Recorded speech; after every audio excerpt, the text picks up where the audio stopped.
All right, Second Chronicles chapter 3. Then Solomon started to build the house of Jehovah in Jerusalem on Mount Moriah, where Jehovah had appeared to his father David, in the place that David had prepared on the threshing floor of Ornan, the Jebusite. He started to build on the 2nd day of the 2nd month, in the 4th year of his reign. And the foundation that Solomon laid for building the house of the true God was 60 cubits long and 20 cubits wide, according to the former measurement. The porch in front was 20 cubits long, corresponding to the width of the house, and its height was 120. And he overlaid it inside with pure gold. He paneled the great house with juniper wood, after which he covered it with fine gold, and then he decorated it with palm tree figures and chains. Chains? Further, he overlaid the house with beautiful precious stones, and the gold he used was gold from Parvaim.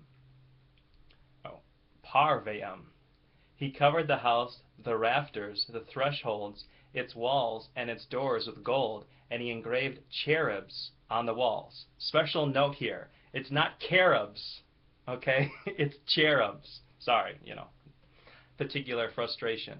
I by no means will pronounce every word correctly, but this one is cherubs. He now made the most holy compartment. Its length matched the width of the house, 20 cubits, not cherubs, cubits, and its width was 20 cubits.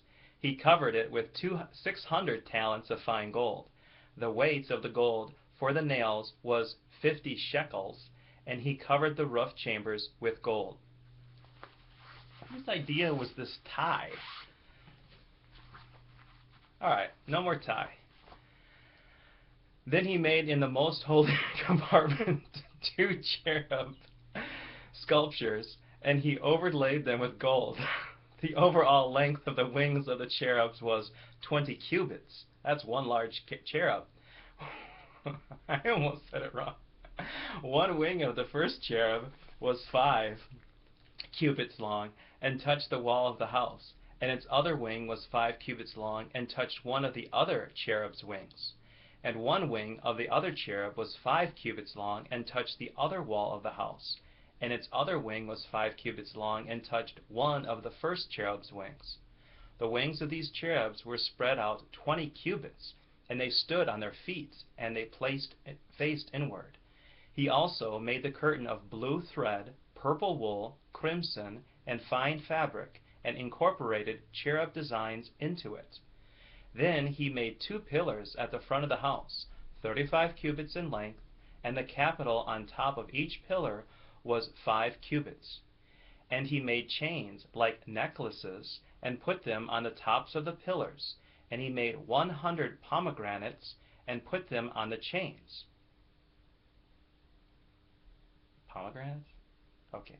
He set up the pillars in front of the temple, one to the right and one to the left. He named the one on the right Jachin and the one on the left Boaz. That was 2 Chronicles chapter 3.